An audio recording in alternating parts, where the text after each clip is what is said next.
Sébastien Lay, bonjour, merci d'être avec nous. Alors, vous êtes entrepreneur, conseiller économique, vous travaillez avec Contribuables Associés, vous aviez publié un rapport, La simplification administrative, sortir de l'enfer bureaucratique français. Et ce matin, nous vous recevons pour votre dernier ouvrage, Des moutons menés par des ânes. Voilà, hop, je pense que vous le voyez à l'écran, Franck pourra peut-être l'afficher. Donc, aux éditions Valeurs ajoutées. Vous avez une jolie préface de Pierre-Édouard Stérin. Alors, c'est assez apprécié généralement à notre antenne. On peut dire que, par ailleurs, dans la presse, c'est le genre de choses qui pourrait faire fuir les gens. Est-ce que vous pourriez nous dire pourquoi vous avez fait appel à Pierre-Édouard Stérin? C'est un modèle en termes d'économie, d'entrepreneuriat? Oui, c'est un modèle d'entrepreneur. Il m'a fait l'honneur de signer cette préface, en effet. Et une très belle préface d'ailleurs qui fait le lien avec, on va en parler, c'est un ouvrage d'économie. C'est un ouvrage sur l'économie plus qu'un ouvrage d'économie. Et donc on y parle des facteurs culturels aussi de notre échec économique. Et dans cette préface, lui, il fait le parallèle avec le monde de l'entreprise en rappelant l'importance du choix des hommes, des dirigeants dans le monde de l'entreprise. Et donc il fait le lien ensuite avec mon essai qui parle plus bien évidemment du monde politique. Alors, Des moutons menés par des ânes, Point c'est un d'interrogation, titre, mais voilà. titre provocateur. Exactement, mais j'allais vous le dire, c'est assez provocateur, c'est assez dur. On imagine que les moutons, ce sont les Français. Les ânes, c'est cette classe politique dont nous parlions d'ailleurs à l'instant avec Guillaume Bernard. Une expression qui ne date pas d'hier. D'ailleurs, vous commencez par rappeler que c'est un constat qui est fait dès l'Antiquité. Exactement, ça remonte à Alexandre et à Ésope. Et puis, bien évidemment, il y a une vingtaine d'années, c'était l'économiste et essayiste Charles Gave qui avait créé des lions menés par des ânes. Bien évidemment, à l'époque, c'était une critique au vitriol des élites, des ânes. Et je reprends à mon compte cette critique.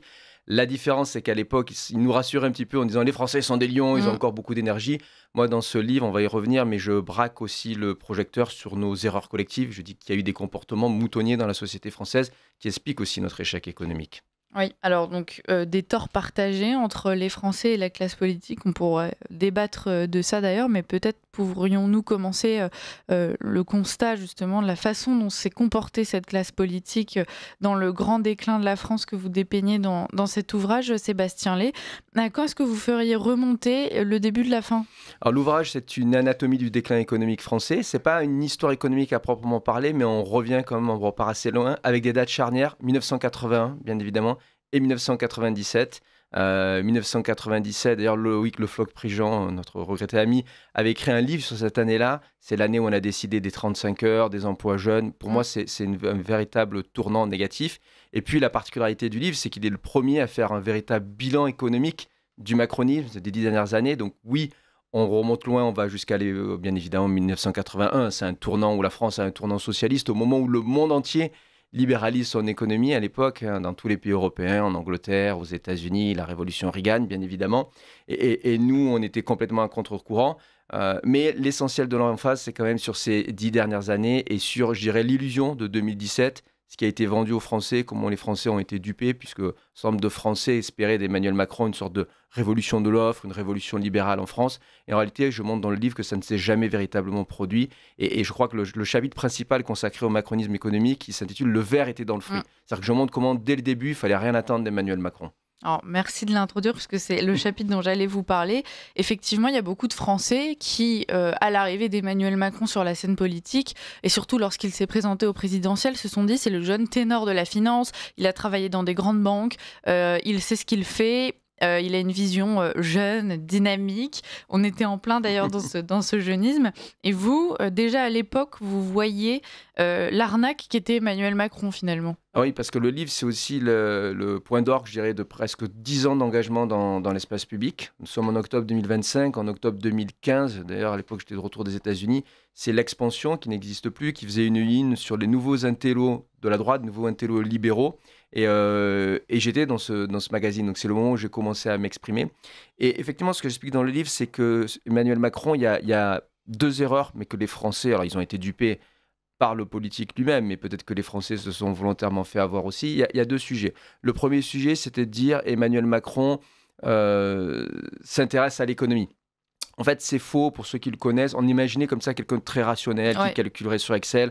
En fait, et on l'a vu aussi avec Bruno Le Maire, on a affaire plutôt à des gens qui sont plutôt des littérateurs, qui ne sont pas véritablement intéressés par les réalités économiques et les chiffres, mais qui ont une vision comme ça de leur propre roman personnel et peut-être un peu du roman national, et qui essayent de nous embarquer dans des grandes envolées lyriques. Je montre d'ailleurs dans le livre que la grande erreur des Français, alors c'est l'économiste qui parle, c'est qu'à chaque élection présidentielle, on pourrait remonter à 81, ça a commencé en 1981. C'est systématiquement celui qui promet monts et merveilles, c'est le plus lyrique des deux candidats, qui fait rêver, celui qui parle de la nation, contre celui qui présente les réalités économiques. François Fillon la dernière fois, mais ça a été le cas à l'époque de Raymond Barre ou d'autres, ou même d'Édouard Balladur, qui lui en général perd. Donc c'est là où je dis qu'il y a des torts partagés, c'est parce que les Français se font volontairement avoir, mais peut-être qu'ils veulent se faire avoir parce qu'ils ne veulent pas écouter celui qui va leur rappeler les tristes réalités économiques, démographiques. Ils ne veulent pas écouter, on l'a vu en 2017 avec la défaite de François Fillon, à mon avis, c'est pas que le scandale. Je pense que son discours était très dur à entendre pour les Français, mais les discours de réalité sur la situation économique et sociale française, elle est dure à entendre pour les Français. Ça, c'est un premier point, c'est la personnalité d'un individu. Le second, c'est qu'en réalité, quand on regarde le détail des mesures, et c'est pour ça qu'il était très à l'aise dans ce gouvernement socialiste, alors ok, je sais qu'il y a beaucoup en France de gens qui sont contre la libéralisation économique, contre le libéralisme économique. On ne peut pas dire qu'on soit fondamentalement un pays ultra-libéral, mais du coup, ce que présentait Emmanuel Macron, dans la plupart des pays, on aurait qualifié ça de programme de centre-gauche et pas de programme libéral. Et bien évidemment, du fait du poids du marxisme en France, du poids de la gauche, de LFI à l'époque, il y a beaucoup de gens qui ont peint son programme comme un programme finalement ultra-libéral. La droite en elle-même, la droite française souverainiste, qui n'est pas toujours libérale en économie, là aussi dépeint comme un pur libéral. Et donc du coup, ceux qui attendaient une libéralisation de l'économie française et qui ne s'intéressent pas aux détails, finalement, ont vu en lui un héros, AUT, du libéralisme en France. Mais en fait, c'était une arnaque depuis le début. Je dirais que le libéralisme, libéralisme économique, c'est la seule politique qui n'a jamais été tentée en France.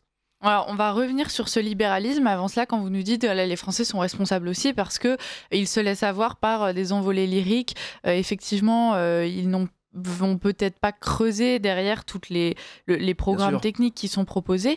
Je vais les défendre un petit peu.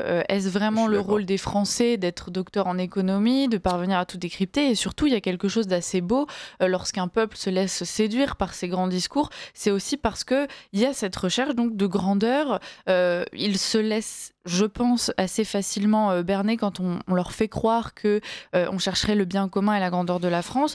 En réalité, les responsables, ce seraient peut-être ceux qui abusent de ce qui pourrait être une naïveté, mais qui reste finalement un assez beau réflexe de rechercher cette dimension un peu...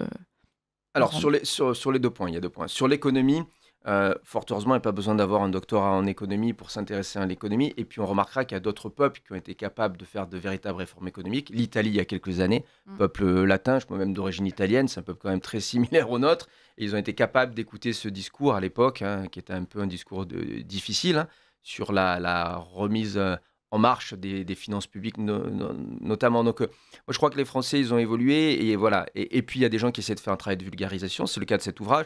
C'est un ouvrage sur l'économie plus qu'un ouvrage économique parce qu'il est assez facile à lire. Il se lit d'une traite en 140 pages.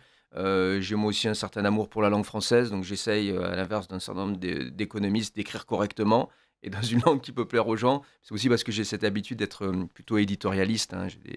J'ai des chroniques régulières sur Valeurs Actuelles, j'en ai eu avant dans d'autres publications, donc je suis habitué à écrire. Ça, c'est un premier point. Donc l'économie est abordable pour tous et cet essai le prouve. Le second point, là, je vais m'inscrire un peu en faux contre vous. Bien sûr, la grandeur française, c'est une belle chose, mais on arrive justement au point de rupture. C'est-à-dire que, je me rappelle, j'en parle dans ce livre, il y a quelques années, j'avais un homme politique qui me faisait travailler sur des programmes économiques et il partait dans tous les sens. Justement, on me disait, il faut qu'on soit les premiers en IA, il faut qu'on restaure la grandeur de notre armée, etc. Je dis, écoute, moi, si tu me demandes un programme économique ou un programme de manière générale pour être au niveau des États-Unis, je ne sais pas faire. Ces attentes-là sont complètement insensées. Oui, je vois très bien d'où elles viennent. On se compare sans cesse aux États-Unis et à la Chine. Elles viennent de la Révolution française, où la Révolution française, vous rappelez, c'est la formule de Saint-Just, on a ramené le ciel sur terre. Et donc, il y a des attentes démesurées de la part des Français à l'égard du politique. Et comme c'est plus possible face aux réalités, d'où la dépression française aussi. La dépression française, elle vient de ce que les Français, notamment ces jours-ci, avec le chaos au Parlement, découvrent que le politique ne peut pas tout, qu'il y a d'autres réalités très fortes, économiques, démographiques, dans le cas, par exemple, de la réforme des retraites. Et on voit très bien qu'il y a un certain nombre de nos compatriotes qui ne sont pas encore prêts à entendre ce discours-là. Mais toute la dépression française, elle vient de là. Et donc oui, le sujet de la grandeur et de l'économie, c'est le nerf de la guerre, c'est le nœud gordien qu'il faut trancher. Est-ce qu'on veut à tout prix poursuivre cette grandeur-là, quitte à être malheureux, c'est ce qui se produit depuis 40 ans, parce qu'en fait, on veut faire feu de tout bois et le pays est dans une situation catastrophique, ou est-ce qu'on veut se recentrer sur des fondamentaux, faire en sorte d'assurer, parce que c'est possible par des réformes économiques, la prospérité des Français, faire en sorte que les Français soient heureux. Alors, je suis d'accord, dire, comme je le dis dans le livre, que la priorité, c'est de faire en sorte que les Français soient heureux et soient heureux comme d'autres peuples, comme les Danois, les Néerlandais ou les Scandinaves. Ça ne fait pas rêver, en particulier ici, les tenants de la droite souverainiste qui n'ont que le mot grandeur à la bouche. Mais c'est juste qu'on n'a plus les moyens de nos ambitions et ça serait peut-être une meilleure stratégie d'abord de remettre notre économie, la sécurité, l'immigration au carré, faire en sorte que les Français soient un peu plus heureux et prospères, et peut-être que dans une dizaine d'années, ils pourront à nouveau retrouver des ambitions de grandeur. Mais aujourd'hui, à force de courir après la grandeur, on a tout perdu. Et le risque, c'est qu'on va tout perdre. C'est-à-dire que non seulement on sera pauvre, et on l'est déjà, en termes de PIB par habitant, etc., on a complètement décroché de 50% par rapport aux États-Unis en 15 ans. Ça, c'est le premier point. Mais on n'aura pas plus la grandeur, parce qu'il ne vous a pas échappé qu'on est ridicule sur la scène internationale, et que même si vous avez une alternance politique demain, rien ne va se passer en quelques mois. On ne va pas demain être à nouveau respecté par le monde entier sous prétexte qu'Emmanuel Macron n'est plus au pouvoir. Oui, il y a un travail de longue haleine qui attend au moins les suivants. Mais bon, quand vous nous dites qu'il faut avoir l'honnêteté de parler aux Français, je pense que c'est François Bayrou qui nous disait « Mais moi, j'ai essayé de dire aux Français que justement tout allait mal, comme s'il n'était responsable de rien et qu'il avait le courage de dresser, lui, ce bilan. » Bon, on voit qu'effectivement, expliquer aux Français que ça ne va pas, ça ne suffit pas. Concrètement, est-ce que vous pensez qu'aujourd'hui, il faudrait expliquer aux Français qu'on doit passer par une politique d'austérité? Dans ces cas-là, qu'est-ce que ça devrait impliquer, eux, pour leurs finances? Parce que on entame aujourd'hui les discussions du budget à l'Assemblée nationale et tous les Français tremblent parce qu'ils savent très bien qu'a priori, et surtout si on se fie aux dernières déclarations d'Yael Braun-Pivet, par exemple, c'est à nouveau dans leur poche qu'on va essayer d'aller chercher de quoi maintenir la France à flot. Et encore, il n'y a que le nez qui dépasse. Alors d'abord, François Bayrou, qui n'est pas un homme politique que je porte forcément dans mon cœur, mais il faut lui reconnaître le fait que lui, il a eu ce courage de parler de ces sujets-là, mais c'est pour ça qu'il n'a jamais été élu, si je puis me permettre, qu'il a perdu. Alors il a été nommé à Matignon finalement. Ensuite, on notera toujours l'incongruité pour des politiques en poste, qui ont des responsabilités exécutives, qui sont censées être dans l'action, de sans cesse commenter. Nous, on peut le faire, moi je le fais, mais je suis déjà présenté à une élection. À partir du moment où normalement on est élu, ensuite on doit appliquer ses idées. Donc c'est pas quand on est en train d'accomplir le mandat, si je puis me permettre, qu'on peut commenter la situation. C'est avant qu'il faut le faire. Et François Bayrou, effectivement, fait partie des plus lucides.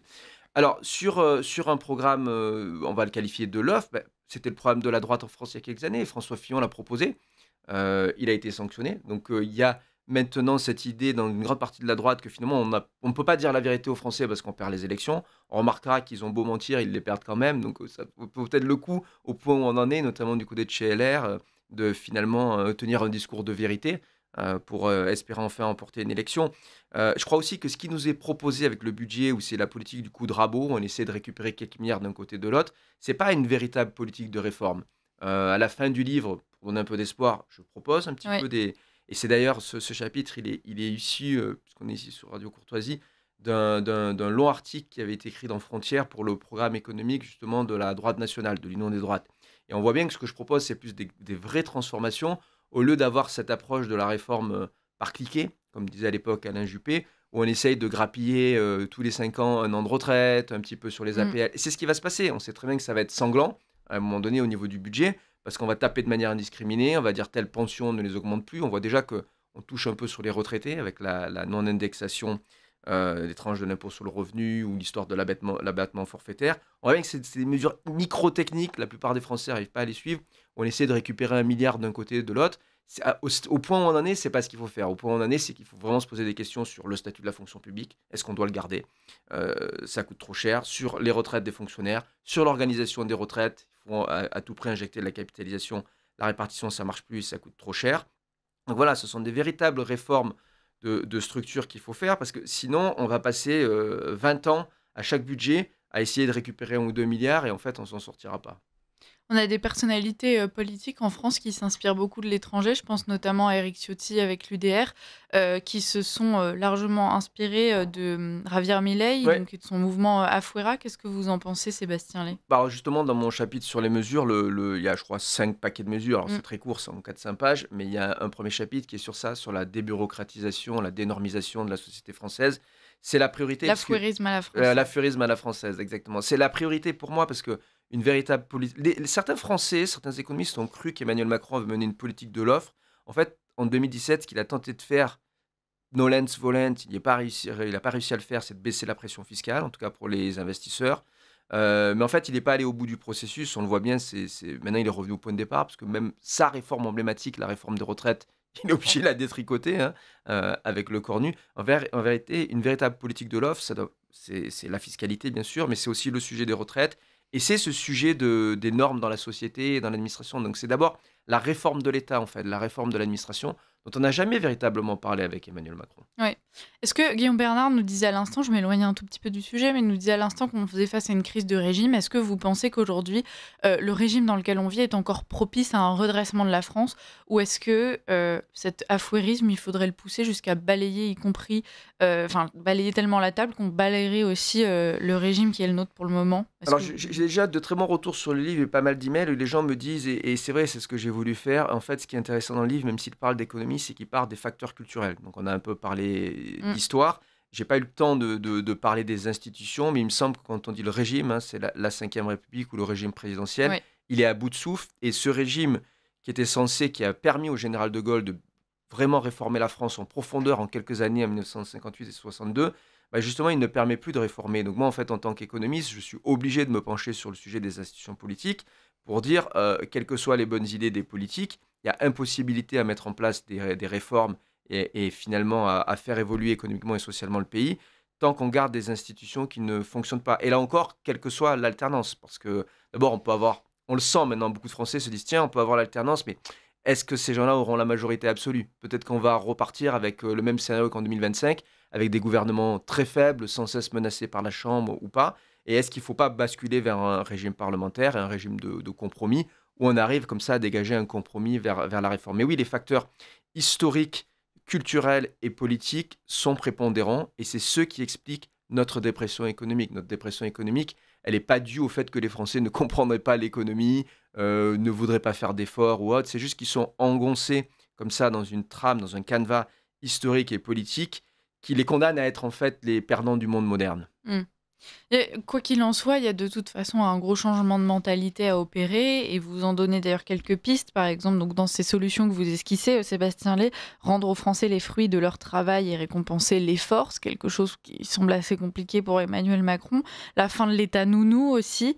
Est-ce que vous pourriez nous en dire quelques mots sur justement donc cette mentalité où effectivement on a un État qui veut tout donner sans plus rien avoir, et en même temps priver ceux justement qui font toujours plus d'efforts? Oui, mais je vais être encore dur avec les Français, désolé, mais Mm. quand je parle de l'État nounou, c'est les Français qui le réclament, l'État nounou aussi depuis des années. Alors peut-être pas vous spécifiquement ou moi, mais c'est quand même une majorité de Français. Donc, le livre, c'est aussi un appel à se réveiller, hein. J'aurais pu écrire un dernier chapitre, c'était Réveillez-vous les moutons, où ça va être la suite. Mais c'est quand même ça, c'est un peu trop facile de dire que... Et je sais que j'ai été critique d'Emmanuel Macron, et je le suis dans ce livre. Dans ce livre, c'est le réquisitoire économique contre Emmanuel Macron et Bruno Le Maire.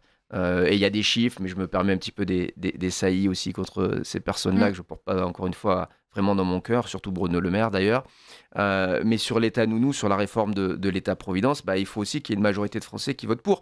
Pour l'instant, on est dans le déni, on est dans la fuite en avant. On le voit, il y a plus de la moitié des formations parlementaires qui ne réclament pas la réforme de l'État nounou, qui sont au contraire dans une vision sociale des choses. Donc on ne s'en sort pas tant qu'on reste avec ce socialisme mental qui nous a contaminés, qui n'est pas propre en fait à l'historique français. Il y a un chapitre sur les Français et la liberté, où je reviens sur notre amour de la liberté, jusqu'à Du Guesclin, Jeanne d'Arc, etc. Donc normalement, le Français, c'est quelqu'un de plutôt indépendant, de plutôt fier. Je pense qu'il y a toujours cette mentalité-là, hein, c'est le coq gaulois. Sauf que le coq gaulois, on en a fait un assisté qui prend de la morphine tous les jours et qui s'appelle l'aide de l'État et de l'État nounou. Donc à force, après 40-50 ans, on a toute une génération de gens qui se sont habitués à cette douce drogue. Et c'est difficile, quand quelqu'un est sous drogue, c'est difficile de lui retirer sa drogue et sa bibine tous les jours. Et c'est la situation où on en est. Donc le livre est un peu dur. Des essais qui parlent juste de la critique des élites ou de telle ou telle erreur de politique économique, il y en a énormément. Il n'y a pas beaucoup d'essais qui essayent très honnêtement de braquer à nouveau le projecteur sur nous et de dire qu'est-ce que collectivement, avec nos élites, puisqu'on vote pour eux, on les soutient, on a manqué finalement au cours des 30 dernières années. Alors, on voit que dans certains cas, le peuple, ce peuple fier dont vous parlez, Oui. tente justement Un peuple de fier, mais qui se fait renverser... acheter quand même, hein, par le quoi qu'il en coûte ou autre. C'est ce que je critique, c'est Ouais. le fait que nous avons abdiqué nos libertés au profit de l'État nounou. on voit quand même que dans certains cas, le peuple, justement, essaie de se révolter et d'expliquer que ce système ne lui fonctionne plus. C'était le cas pendant les Gilets jaunes.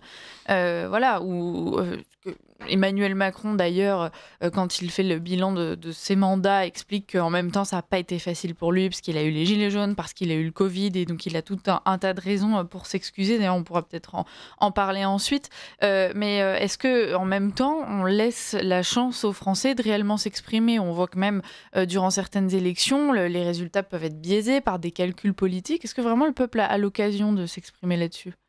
Non, et toute la difficulté, moi j'ai participé aux Gilets jaunes. Alors juste un point sur les Gilets jaunes, je pense que l'esprit du mouvement du 18 novembre, hein, c'était la première journée, allait dans le bon sens. Malheureusement, et c'est toujours la difficulté dans les mouvements sociaux en France, moi j'avais pas beaucoup d'expérience des mouvements sociaux, je viens de la droite, on n'a pas la tradition de beaucoup manifester à droite, mais là je l'ai fait pendant quelques samedis, et j'ai découvert, horrifié, comment on pouvait se faire finalement dépassé par les éléments les plus extrémistes. Et malheureusement, les éléments extrémistes en France, ils viennent toujours du même coin, en plus, de l'extrême gauche. Donc ça a été la difficulté. Mais si on repart sur le début du mouvement, le premier mois de mouvement, tout y est. Tout y est sur ce qu'il faut faire, parce qu'on réclame justement moins de taxes, plus de justice sociale, plus d'expression avec le RIC. Les élites françaises sont beaucoup gaussées du RIC, du référendum d'initiative citoyenne, mais en réalité, c'est tout à fait ce qu'il faut, parce qu'il faut des réformes économiques, mais comme je l'explique, justement, comme il y a des facteurs culturels à notre dépression économique, il faut un changement de mentalité. Et par exemple, le RIC, le fait pour les gens de s'exprimer, et pas juste de s'exprimer entre deux élections, c'est très important. En fait, on voit très bien que dans le monde moderne, ce système où on vote tous les 5 ans, où en plus on a l'impression de ne pas pouvoir choisir, parce qu'il y a tout un tas de gens qui se retrouvent bloqués au deuxième tour, bah, c'est un déni de démocratie. Et ça explique. Alors là, par contre, je rends un peu aux Français. C'est vrai que on peut comprendre pourquoi aussi le débat est devenu fou, pourquoi les Français n'ont plus les idées claires. C'est parce qu'ils ont le sentiment de ne pas pouvoir s'exprimer, quand bien même on est formellement dans un cadre démocratique. Je n'ai pas rencontré beaucoup de gens autour de moi qui ont voté positivement pour Emmanuel Macron. C'était toujours contre d'autres formes. Voilà. Alors, les gens me disent, on n'avait pas le choix. Bah, si, on a toujours le choix de ne pas voter. Moi, j'ai jamais voté pour Emmanuel Macron. J'ai voté pour d'autres personnes, ou je suis resté à la maison. Mais voilà, dans la tradition française, on aime bien participer. On attend beaucoup du politique. Et donc forcément, certaines personnes se sont retrouvées piégées. Mais attention, le livre est consacré au bilan du macronisme économique, mais je m'en garde. C'est pas parce qu'on tourne la page d'Emmanuel Macron, je ne sais pas quand, le plus tôt possible, s'il pouvait partir, mais même s'il ne part pas, c'est pas parce qu'on va tourner la page d'Emmanuel Macron que la crise politique, la crise de régime actuelle et ses conséquences économiques, ipso facto, vont disparaître demain. La naissance des Gilets jaunes, et c'est assez encourageant quand même, c'est la volonté des Français de pouvoir travailler et que l'État leur laisse les moyens de travailler, puisque initialement, c'est la flambée de l'essence qui terrifie chaque Français, qui se dit mais comment je vais aller travailler le matin? Et il réclame ce droit de travailler. Emmanuel Macron, au moment de sa campagne, lui, expliquait à tout le monde que justement, il se fixait comme objectif le plein emploi et que donc avec lui, tout irait mieux. On imagine que cette idée a pu séduire les Français, donc là encore, qui ont dû pécher aussi par naïveté. Est-ce que vous pourriez nous expliquer quels ont été les échecs d'Emmanuel Macron? Est-ce que c'était prévisible?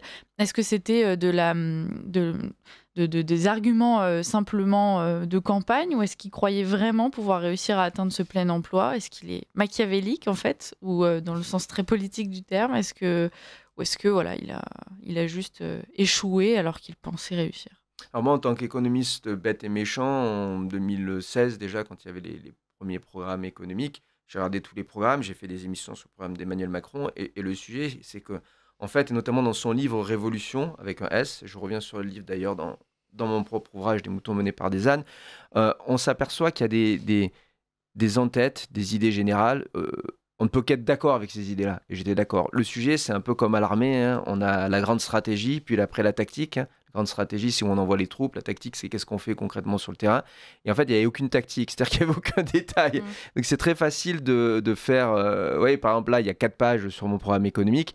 Il y a des mesures précises, mais elles ne sont pas détaillées. Ça demanderait 100 pages derrière. Et c'est un peu ce qu'il a fait. C'est ce qu'ont fait d'ailleurs tous les vainqueurs de l'élection présidentielle, désolé de dire ça, en 81, 88. Jacques Chirac en 95, quand il écrit son petit livre là avec la pomme, il y a plein d'idées séduisantes, mais rien n'est détaillé. Donc quand on ne détaille pas, il n'y a pas les arbitrages. Parce que en fait, pour prendre des réformes, il y a toujours des arbitrages, il y a des gagnants, il y a des perdants. Et comme on ne veut pas annoncer des perdants pour ne pas perdre des voix, on dit n'importe quoi. Donc c'était très très vague en fait. Et j'ai alerté sur ça à l'époque. J'ai dit regardez, il y a des candidats.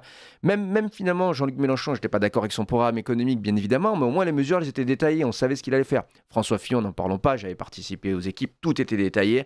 Il y avait au moins 1000 pages de notes derrière. Emmanuel Macron, il n'y avait rien du tout. Donc quand c'est flou, c'est qu'il y a un loup. Hein, on connaît le dicton. Et c'est le problème que j'avais. Et puis il faut regarder le personnage, son parcours aussi. Il n'a jamais véritablement travaillé dans le privé. Alors on me dit Rothschild, mais non, c'est une annexe de l'État. Donc en fait, il a toujours été haut fonctionnaire. Donc comment vouloir être l'homme de la politique de l'offre, l'homme de la Startup Nation, quand on ne connaît pas ces univers-là, ça paraît étrange. Et puis surtout, il était très content de participer à des gouvernements de gauche et d'être conseiller économique de François Hollande, qui a quand même été, en tout cas avant Emmanuel Macron, la principale catastrophe économique de ce siècle. Merci Sébastien Lé d'être avec nous ce matin. Je rappelle aux auditeurs la suite du programme et on reste avec vous jusqu'à 8h15. 7h, 10h sur Radio Courtoisie, ligne droite, Liselotte Dutreuil. Voilà, nous sommes avec Sébastien Lé, chers auditeurs, pour parler de son dernier ouvrage Des moutons menés par des ânes aux éditions Valeurs ajoutées. Et nous poursuivrons tout à l'heure avec la chronique de Nicolas Faure. Sébastien Lé, comme vous dressez le bilan de la Macronie, mais aussi du peuple français qui a subi et supporté cette Macronie pendant maintenant deux mandats présidentiels, bientôt, on peut se pencher sur cette tendance qu'ont les Français à trouver une sorte de solution miracle qui sera en même temps un problème évident. Et donc, par exemple, l'appartenance à l'Union européenne en fait partie. C'est-à-dire que dans la mentalité de beaucoup de Français, ils se disent oui, la France va très mal, mais il suffira d'eux, et donc en l'occurrence, par exemple, de sortir de l'Union européenne pour que d'un coup, tout s'arrange. Alors, j'aimerais bien votre avis sur cette question. Et puis ensuite, surtout que vous nous parliez, vous, de ce que vous préconisez, à savoir le Bruxit. Alors là, je vais repartir un petit peu sur les ânes, les élites qui nous gouvernent, parce que là, sur la question européenne, c'est eux qui sont principalement responsables. En fait, vous savez, le discours que je vous ai tenu, là, de vérité, en disant si on essaye finalement de poursuivre à tout prix et la grandeur française et la prospérité des Français, on ne va pas y arriver, il faut faire un choix. Je pense qu'ils s'en sont aperçus assez tôt, notamment François Mitterrand dans les années 80. Et donc, ils ont fait un pari, notamment tous nos bureaucrates, nos énarques ont fait un pari qui est de dire voilà, la grandeur, la politique de puissance, on ne peut plus au niveau français, mais nous, on a besoin de postes, on veut du pouvoir, comme toutes les bureaucraties cherchent du pouvoir.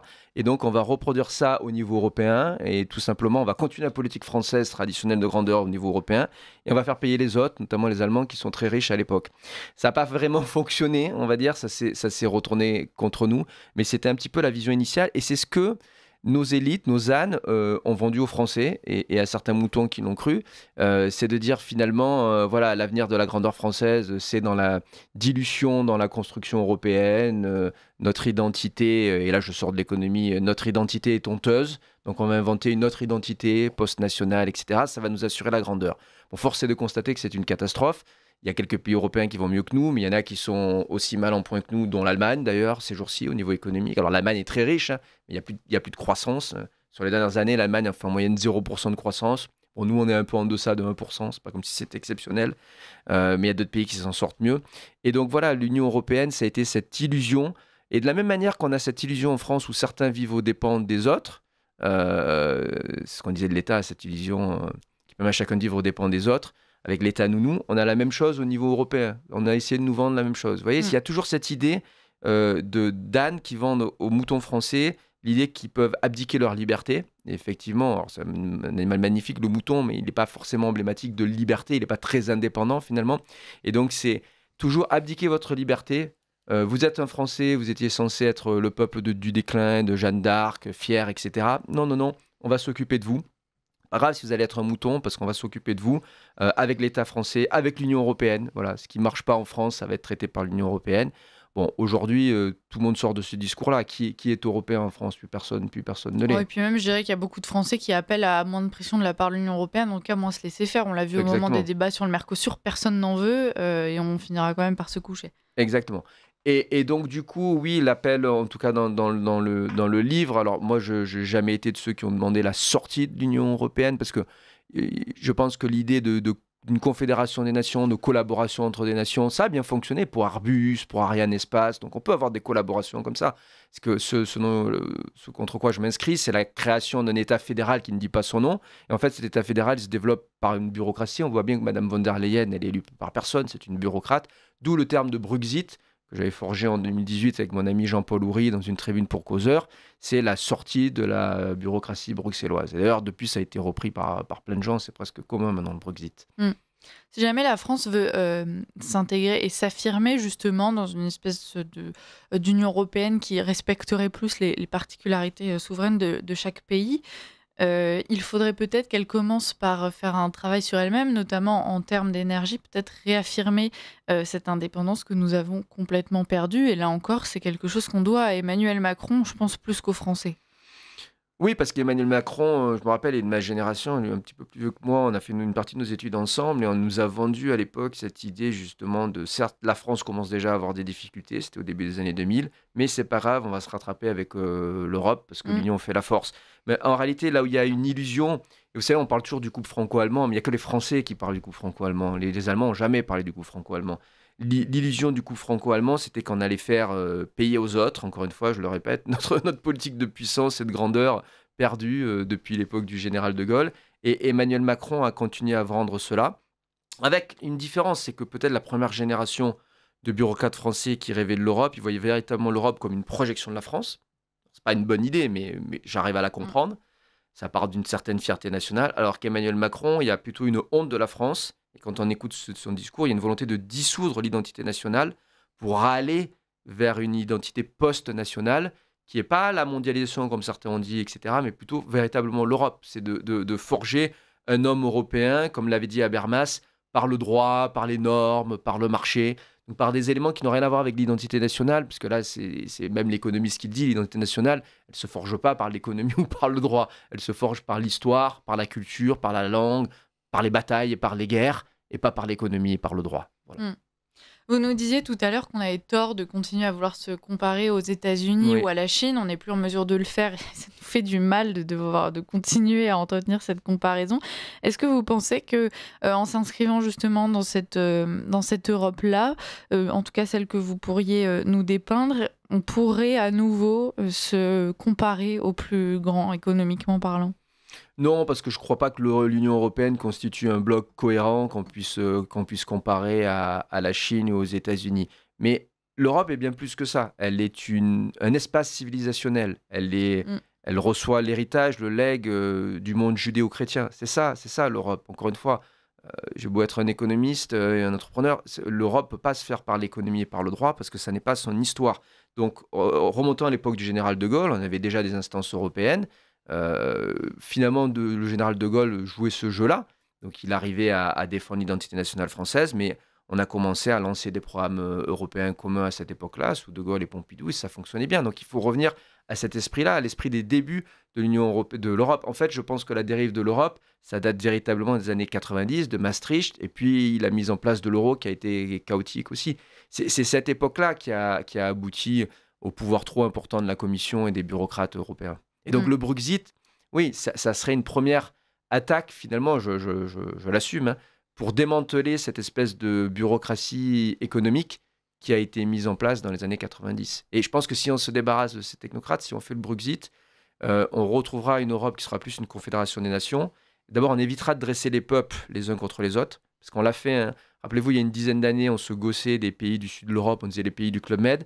Ces jours-ci, l'Italie et l'Espagne vont un peu mieux en termes de finances publiques que nous. Donc, si vous lisez la presse en Italie, on se moque énormément de nous et des Français. On dit, bah, tiens, voilà, il y a 10-15 ans, vous vous moquez de nous. Maintenant, c'est vous le pays Club Med, c'est la France. C'est plus l'Italie ou l'Espagne. Donc, à quoi bon, finalement, dresser les peuples les uns contre les autres, alors que l'Europe, ça marchait bien il y a 50 ans, quand on avait des programmes communs, des ambitions communes, tout en respectant les identités nationales.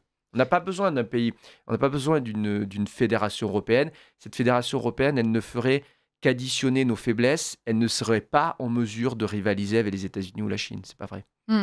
Vous mentionnez l'Italie, c'est assez intéressant. Il y a beaucoup de Français qui se rassurent en se disant l'Italie a vraiment dû toucher le fond avant de pouvoir commencer à remonter la pente. Est-ce que vous pensez que la France doit suivre le même processus ? Est-ce qu'on peut se reprendre en main avant ? Et si on imagine qu'il faudra toucher le fond à un moment ou un autre, où serait-il ce fonds ? Est-ce qu'on en a encore pour 20 ans ou est-ce que on arrive quand même au bout du processus ? Est-ce qu'on en voit bientôt la fin ? Alors, ce que je voudrais dire, c'est que même si j'ai de l'admiration pour ce qu'a fait l'Italie au cours des dernières années, c'est pas non plus un modèle, parce que c'est pas comme si c'était un pays de cocagne qui avait énormément de croissance et d'emploi et que tout le monde dans le monde entier aujourd'hui souhaite aller en Italie. Non, c'est juste qu'ils ont réussi à stabiliser la situation. Je suis d'accord, nous, on n'a pas réussi. Alors, est-ce que la France doit en passer par la même crise de la dette publique qu'il y a eu il y a quelques années en Italie ? Pas forcément. Par contre, le fonds ici n'a pas été touché. Non. On a encore un État très riche, on n'a fait aucune réforme, on n'a demandé aucun effort aux Français, c'est rien pour l'instant ce qu'on a fait. Je ne crois pas qu'on y soit. Je pense qu'on en a demandé beaucoup, mais qu'on n'est pas au bout de nos peines. Oui, mais c'est des choses qu'on entend, mais rien n'a été voté. Regardez, on a demandé des efforts avec la réforme des retraites, finalement, elle est détricotée. Donc, on n'a pas commencé à faire une once d'efforts. Non, mais c'est un discours qu'on entend. C'est un discours anxiogène. C'est pour ça que je dis, la réforme chaque année, c'est extrêmement anxiogène. Ça ne marche pas, parce qu'on ne peut pas mobiliser un peuple 20 ans sur l'idée de réforme, surtout qu'on en parle beaucoup, on en vote, et puis après on les détricote. Donc les Italiens, ils ont choisi quelque chose de différent, c'est qu'à un moment donné, toutes les forces politiques, on parle beaucoup de Meloni, mais attendez, sur l'économie, Meloni, elle n'a rien fait. Elle profite juste du travail qui a été fait par Draghi avant. Et en fait, quand il a été nommé, rappelez-vous, il y a quelques années, c'est toutes les forces politiques qui ont dit, nous, on ne veut pas faire le sale boulot de remettre en ordre les finances publiques. Il est venu, il a été là 1 an ou 2. Il a été détesté par tout le monde, mais il a fait le travail. Et puis 3 ou 4 ans après, ça a permis d'assainir la situation. Et avec une Meloni qui a à nouveau une majorité claire et des idées claires aussi en économie, il faut le dire, la situation va un peu mieux. C'est pas non plus merveilleux et un pays de cocagne, mais on a l'impression en Italie que le déclin est enrayé. Nous, on n'y est pas encore. Peut-être qu'il faut qu'on passe par la même période. Peut-être qu'à un moment donné, on aura aussi un gouvernement technique qui, pendant 1 an ou 2, fera les réformes qu'aucune force politique ne propose à l'heure actuelle. Parce que même s'il y avait une alternance avec le RN, en tout cas sur l'économie, le RN ne propose pas un programme d'assainissement pour l'instant.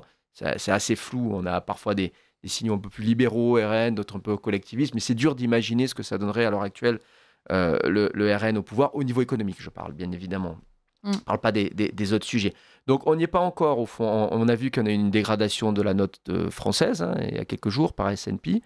Peut-être Moody's dans quelques jours.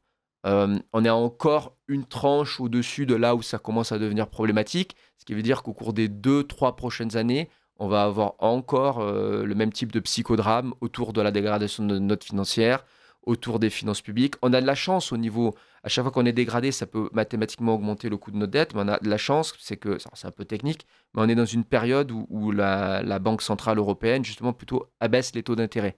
Donc ça nous aide. La véritable situation, on va la connaître d'ici 1 an, parce que d'ici 1 an, au prochain budget, je dirais, la Banque Centrale Européenne ne sera plus là pour essayer de faire baisser les taux. Et c'est là où on va voir si on a d'autres dégradations de notre financière, si le coût de la dette s'envole. Alors, il est un peu plus cher, mais c'est encore à peu près gérable. Donc non, on n'est pas au fond du trou, si je puis me permettre, mais je vois très bien le scénario où d'ici 2-3 ans, on pourrait y être. Et donc, ça va être un sujet jusqu'à la fin de la décennie. Moi, j'ai un discours qui est assez dur. Je dis aux Français, armez-vous de patience et organisez-vous aussi, parce qu'il n'y a pas d'amélioration de la situation économique à attendre au cours des 3 prochaines années. Bon, alors ça c'est assez clair. Voilà. Mais par contre, Sébastien Lay, quand vous dites les Français se laissent avoir par le discours anxiogène et puis ils n'ont encore rien vu, ils n'ont pas eu le courage des réformes et ils n'ont pas encore fait assez d'efforts. Et donc, vous dites tout ça, c'est plutôt des discours. En réalité, il y a beaucoup de Français, au-delà des discours, qui le vivent chaque fin de mois. Il y a des entrepreneurs qui ont du mal à garder à flot leur entreprise, alors que pourtant, Dieu sait qu'ils s'arrachent à la tâche et qu'ils tentent de tout faire bien, mais face à un État qui leur prend 60% de ce qu'ils arrivent à gagner, ça devient compliqué. Il y a quand même une réalité. Alors je comprends bien qu'on n'a pas touché le fond, mais se dire que les Français doivent avoir le courage des réformes, alors qu'il y en a beaucoup qui sont déjà aspirés jusqu'à la moelle, ça reste assez dur. Oui, mais parce que les réformes, elles ne portent pas sur ces populations-là. Donc, quels sont les fonctionnaires qui ont vu leur salaire stagner ? Aucun, pour l'instant. Quels sont les retraités qui ont vu leur pension diminuer ? Aucun. Quels sont les fonctionnaires qui ont dû devoir chercher un travail? Aucun, finalement. Donc, c'est pas une revalorisation de la France du travail, en fait. Je suis d'accord que sur les entrepreneurs, j'en fais partie. C'est l'inverse, on attendrait un peu d'aide. Mais alors, en plus, dans le contexte actuel, soyons honnêtes, c'est pas vraiment maintenant, alors qu'on a des difficultés de finances publiques, qui vont nous lâcher la bride pour les entrepreneurs. C'est pas maintenant. Voilà. Alors, on pourrait faire des choses qui coûtent 0 au niveau de l'affairisme, des normes, etc. Mais au niveau de la fiscalité et des charges, C'est ce qu'on réclame depuis des années, depuis les Gilets jaunes, avant même le mouvement des pigeons, c'était 2012. Ça fait quand même 15-20 ans qu'on en parle maintenant. C'est vraiment pas dans le contexte actuel où on n'arrive pas à tenir les finances publiques qu'on sait qu'on va avoir de nouvelles marges de manœuvre. Donc je suis d'accord quand je dis que les Français n'acceptent pas, c'est du collectif.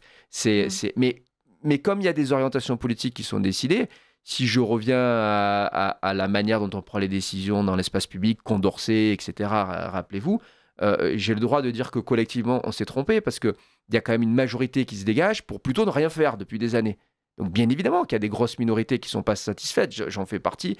100% des entrepreneurs, des indépendants, des artisans, des commerçants, c'est mon mode, en fait partie. Eux, ils ont l'impression de faire des efforts. Mais quand je dis faire des efforts, c'est que les Français qui reçoivent cette petite drogue douce de l'État nounou, donc qui sont aidés par l'État nounou, eux, est-ce qu'ils ont fait un effort pour l'instant ? Aucun.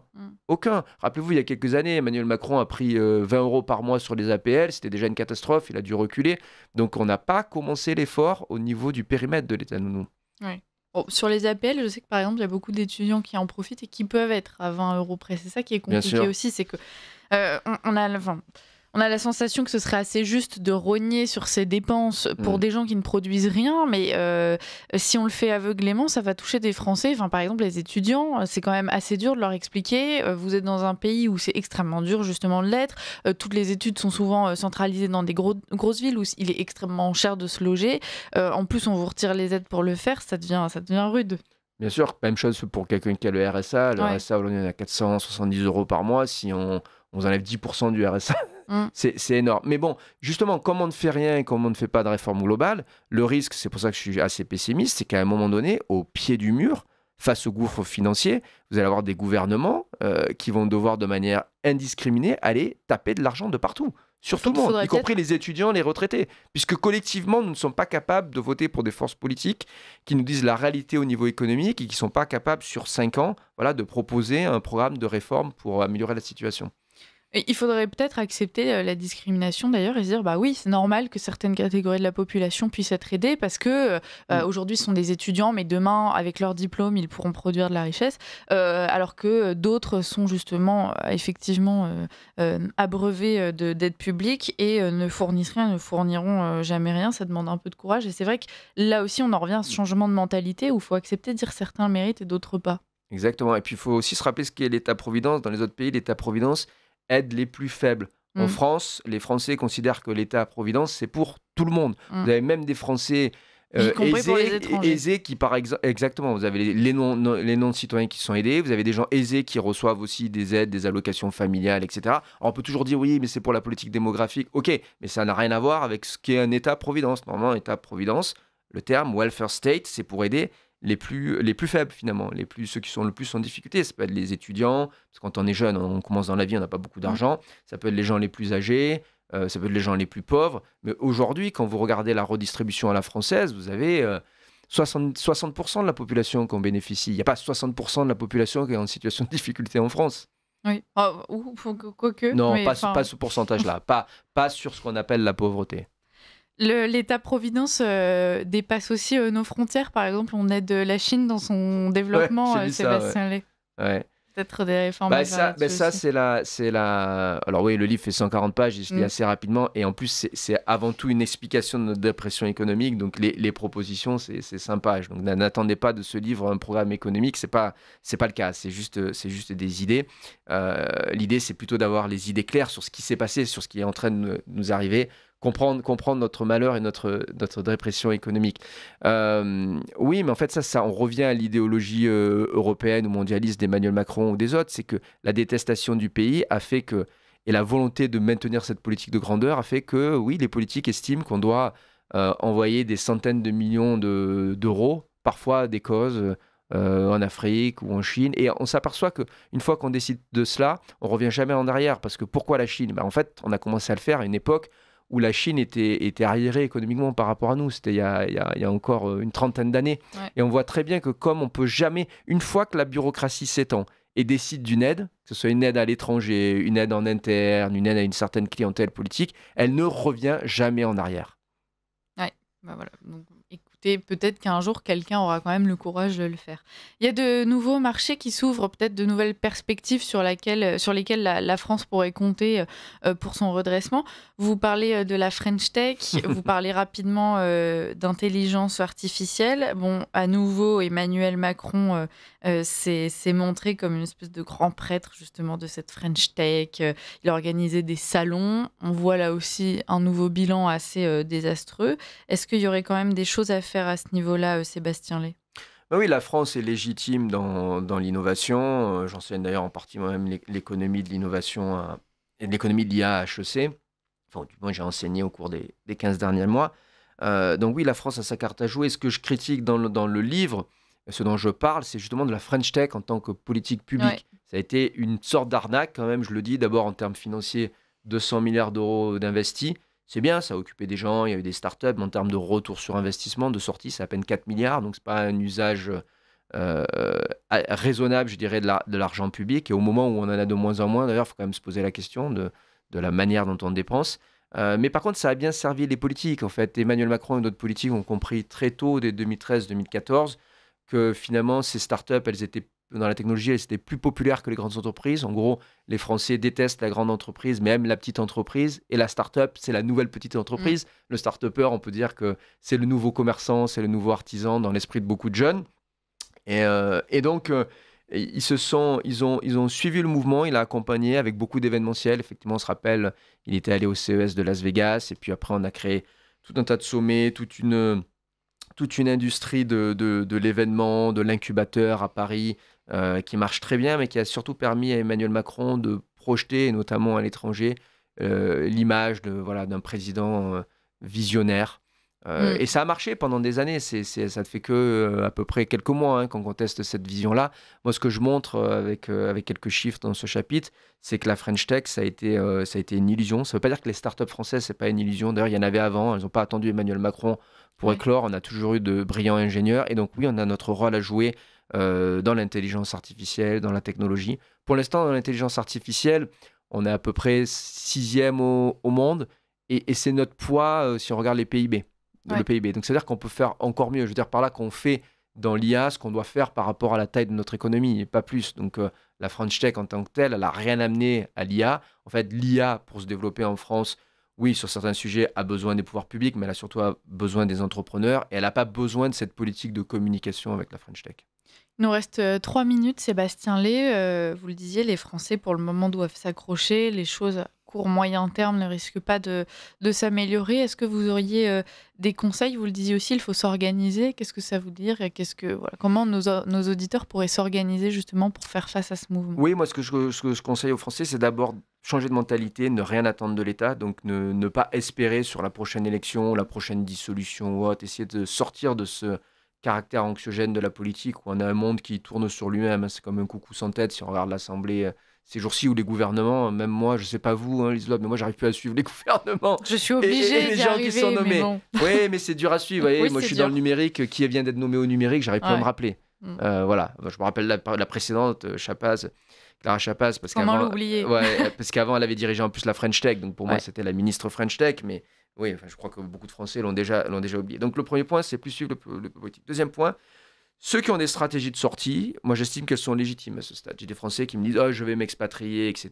Il ne faut pas les juger. Parce qu'on peut vivre à l'étranger quelques années, revenir en France. Et il faut comprendre les Français aujourd'hui qui ne veulent pas rester en France. Voilà. Et troisième point, encore une fois, quand je dis s'organiser sans l'État, c'est ne pas avoir une vie professionnelle qui dépend de l'État. Tout simplement. Il y a tout un tas de Français qui sont auto-entrepreneurs, qui sont entrepreneurs de leur propre vie, qui se débrouillent. C'est difficile, c'est dur, on a des charges, mais je pense que d'ici 2-3 ans, ces gens-là s'en sortiront mieux que ceux qui dépendent de l'État et qui vont... parce que l'État va tout simplement devoir débrancher les financements à un moment donné, c'est plus possible. Donc moi aujourd'hui, je crois pas qu'être fonctionnaire, par exemple, ça soit une carrière garantie. Même chose pour les retraites garanties par l'État. Donc, mon message, ça serait, puisque l'État est en train de faillir, n'attendez rien de l'État, n'attendez rien des politiques et organisez-vous vous-même. Bon, voilà. Chers auditeurs, rien de très réjouissant pour les années à venir, mais les choses peuvent changer. On vous invite évidemment à cultiver cette mentalité différente qu'on sait que vous avez en grande partie, à essayer de faire avancer cette idée autour de vous. On ne vous juge pas si vous voulez partir, mais quand même, essayez de rester. On est bien quand même en français, ligne droite. Merci Sébastien Lé, merci pour votre ouvrage Des moutons menés par des ânes. C'est à retrouver aux éditions Valeurs ajoutées. Chers auditeurs, ne manquez pas de vous le procurer. Et Sébastien Lé, on vous retrouvera prochainement pour de nouvelles analyses économiques. Pourquoi pas pour parler du budget qui nous sera proposé d'ici quelques jours. Merci. Merci.